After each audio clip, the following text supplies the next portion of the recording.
Hi, welcome to Coffee Habit number 2. I'm going to make a video about Kempo and pressure points. It's not going to be a long video because there's another video I want to make, but I can't remember what that was, so Kempo and pressure points it is. Alright, so if you haven't taken any Kempo, a great reference point for you guys if you're into martial arts and you like martial art action movies and action stars, I'm going to point you into Jeff Speakman's martial art movie, The Perfect Weapon, because he's the one who basically put Kempo on the map.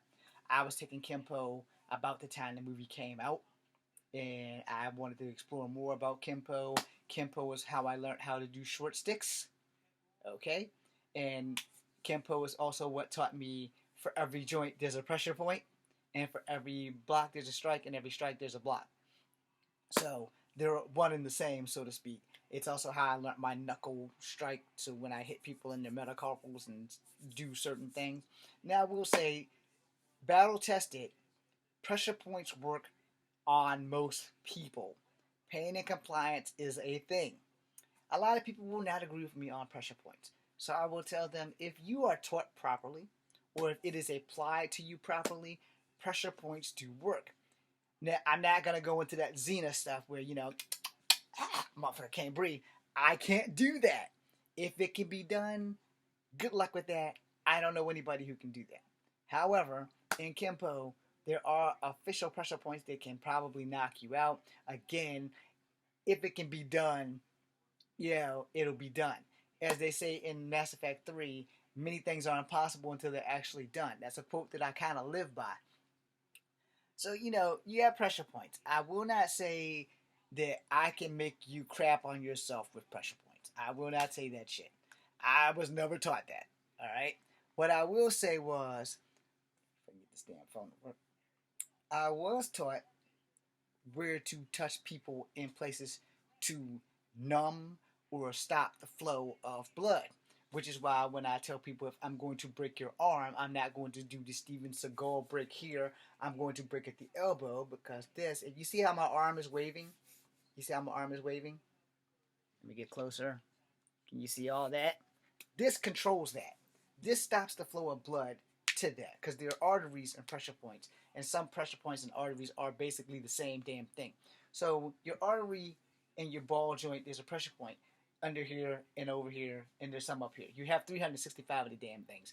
So there's 250 that can fuck you up, possibly kill you.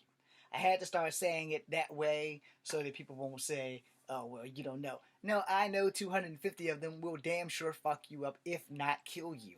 So it's all about where you hit versus how hard you hit. And I like to take that time to make sure y'all understand why I say that. I have never broken a bone in my body. I've bruised my hands at work, but I've never broken a bone in a fight. Alright?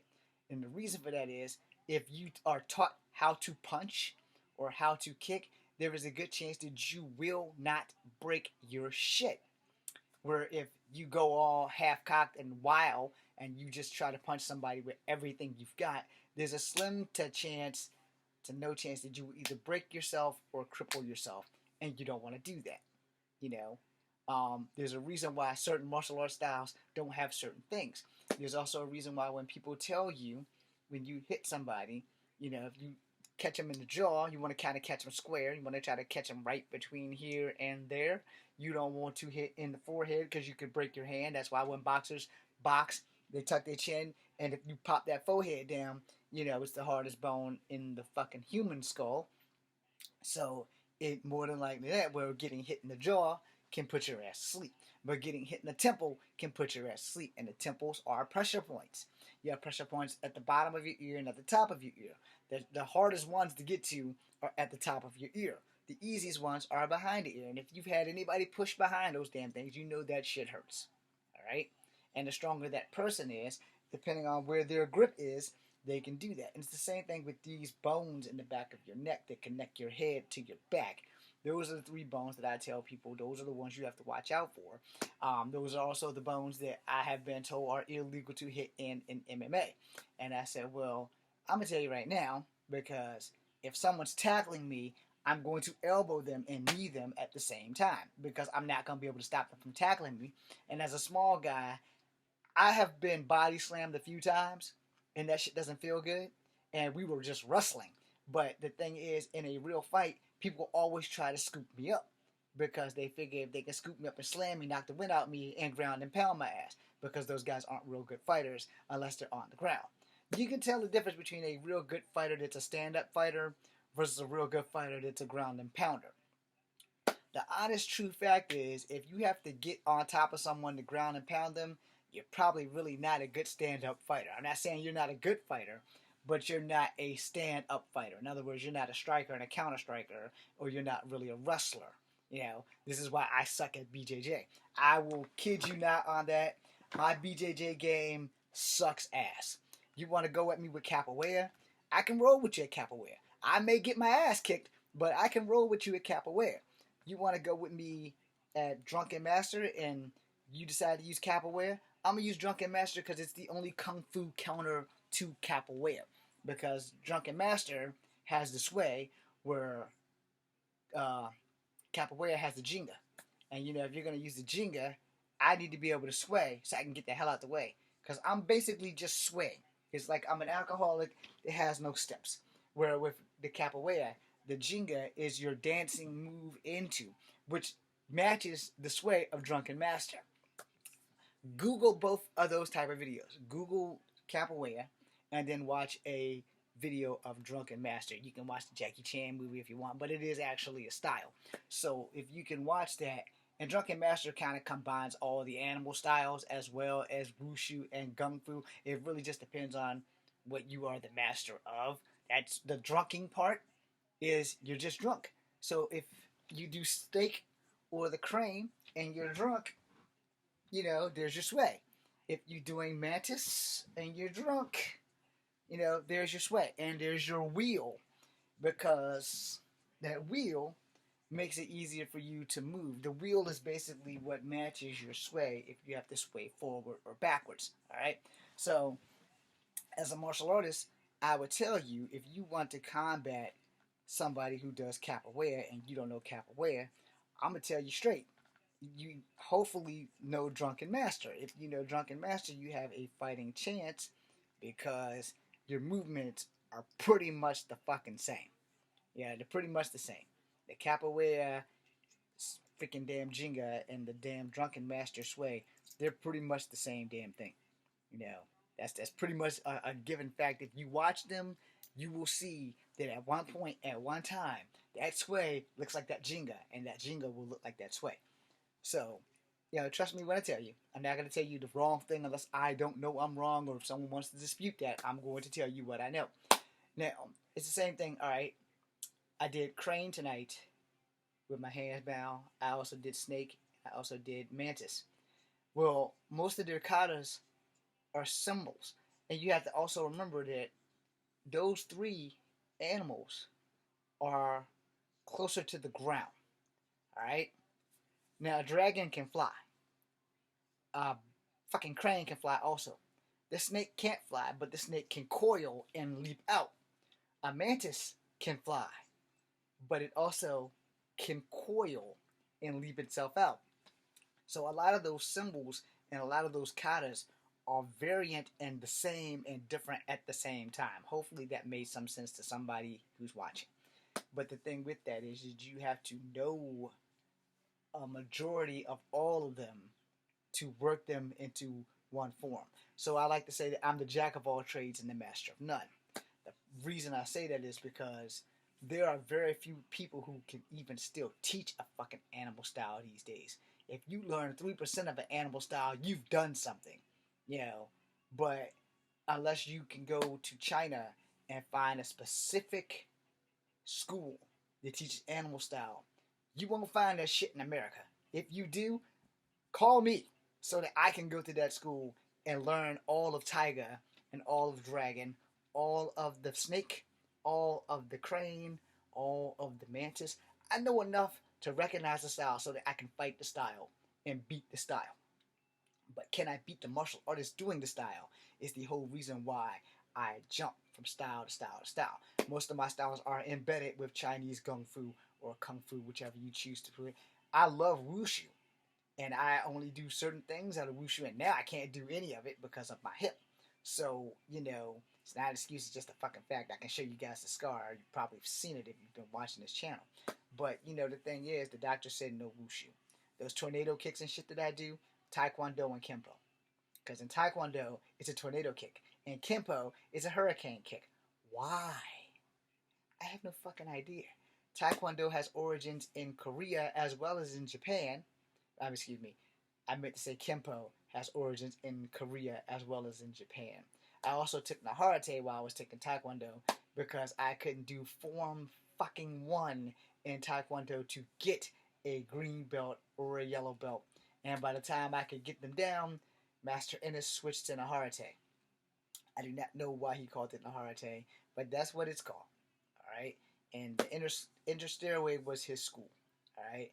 Master Ennis committed seppuku way back when I was about to start going back to his class, and then the guy who took over the school was a fucking butt monkey jerk, so that pretty much stopped that right there. Because Master Ennis was willing to work with me on pricing and shit like that, because the only reason I left his class is because I was like between 16 and 18, and it was don't pay for your car and go back to riding the school bus, or pay for your car and give up the thing you love so the kids at school won't have one more thing to pick on you about. And I made the choice that I needed to pay for my car and my car insurance versus my martial arts. Because you can train at home. If you have a great teacher, if you have a really great teacher and they teach you just what you need, you will never have to worry about losing a fight if that's what you're taking martial arts for. But you have to have a great teacher and you have to put in the work. You have to train on a regular basis. It can't be, I'm going to train 1 week a month. No, you have to train at least 3 to 5 days of the week of the month. You can take a couple of days off. There's nothing wrong with that.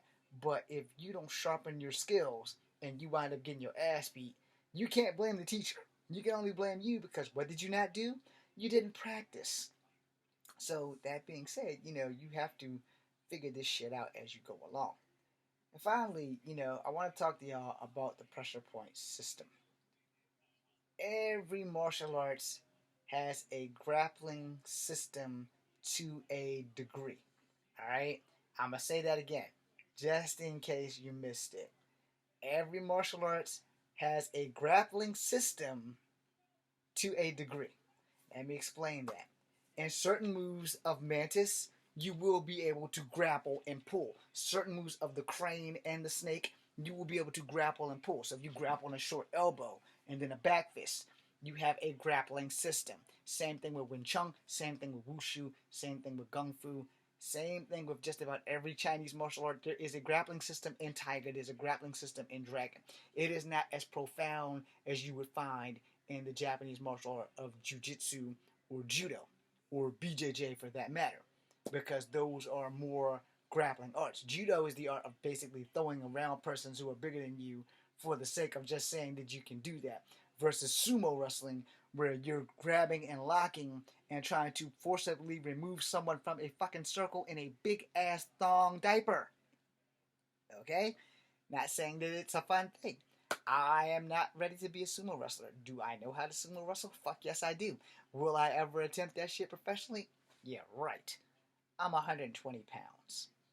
Maybe 125 soaking wet. My ideal goal is to get to 125 and stay there because the doctors don't want me going over that. My maximum weight in my lifetime in the military was 135. That's it. They don't want me going back up there before my second hip replacement, and they would prefer that I stay between 125 and 120. Alright? They don't want me gaining any more muscle mass and shit like that. So I've had to watch what I eat, and I've had to slow down, but I'm about to say fuck that shit. I'm going up to at least 125, maybe 130, and we're just going to have to deal with the consequences. Anyway, the bottom line is, when you're in a system of martial arts, I don't give a shit what system it is. There is a grappling system in every martial art. There are profound grappling systems that goes back into your Brazilian Jiu-Jitsu, your Judo, your Jiu-Jitsu, and some Aikido. It's very rare in Aikido, and it's God damn it, what is the other Japanese one? Because it does have grappling in it. Not ninjutsu. And ninjutsu technically is Chinese. Damn it. I can't think of the name of it, but there is another Japanese art that does have a little bit of grappling in it, and it's not unheard of in Aikido because you've seen Steven Seagal and other Aikido masters grab and twist you around and spin you around. That's a grappling technique, but sometimes they do it open palmed, you know. But it's still a grappling technique in Aikido. It's really really small, but it's there. And then there's other martial arts, and a lot of Chinese martial arts do have grapples. But when you like expand on like wushu and stuff like that, wushu and god damn it, god damn it, I can't think of the name of that one either. But wushu has a lot more flying and aerial, where traditional Wing Chun or Kung Fu is low level base. You know, where and then like either Northern or Shaolin or Southern Shaolin, one of them have a lot more flying versus grappling and shit too. But if you go back to the old 70s movies and shit, you can recognize some of these kung fu styles have some fucking grappling techniques in it. So every martial art does have some grappling techniques in it. Capoeira has grappling, but it is very, very minimum. Because like wushu, capoeira has a lot more fucking flair and flying in it than anything else. Same thing with taekwondo. Taekwondo has a lot more flair with the kicks than it does more grappling shit. You know, so you have to understand what certain styles have when you're taking them. And certain teachers only teach you what they were taught. They don't teach you everything, but they teach you what they were taught. So you kind of have to take what you were taught and go from there. And when you start teaching other people, you're going to teach what you were taught. But as Master Ennis said, and God rest his soul, um, the whole thing of martial arts is that your ass has to adapt on any level of any martial art, whether it's kickboxing, Muay Thai, any form of any martial art from any Asian country or even American martial arts, whatever. You need to be able to adapt in the middle of a fight. You need to be able to adapt every time someone throws a punch. You need to be able to adapt every time someone throws a kick. You need to be able to adapt. You recognize the style and you adapt your style to that style because that's really the only way that you have a possible chance of actually winning the fight. You have to adapt, and it has to be instinctual. It's not something that you can really be taught. You kind of are taught it, but eventually you find your own way of adaptation. All right, and the best martial artists are the ones that can adapt like that. They can adapt in the blink of an eye. So if I'm throwing a punch and I'm doing karate, and you can adapt and decide I'm going to hit his knuckles, and I'm going to go down his arm, and I'm going to go from his karate to my kung fu, and instead of blocking with karate and striking so that he can block and strike, I decide to block this way and strike here because it was the closest to the target, which would be anywhere down here. Or if I block and break his arm at the elbow, slide up the elbow to the arm, and tag him in the neck, I'm probably going to end the fight if I hit him hard enough. Now, the only downside on that is if I didn't perform it correctly, or if he adapts when he blocks, when I go to break his arm and he tucks it in or something to stop me from doing that, and he adapts and he goes from karate to kung fu, now we got to fight. All right, and it happens. It does happen, and it's not just some movie bullshit. You get a guy who's good. I mean, really fucking good. You go against a fucking ace, and I can tell you, you're gonna have a fucking problem. But it's gonna be a fun problem. If you're just fighting for sport or you're fighting for play, if you're not fighting to literally hurt someone, you guys are gonna learn a lot. You're gonna do a lot of fucking playing and stuff. And that's why I like to make movies, because then you can do everything and it's all peaceful and good, you know. So that being said, thanks for watching, guys. This is Kung Fu Having number 2, BC and you.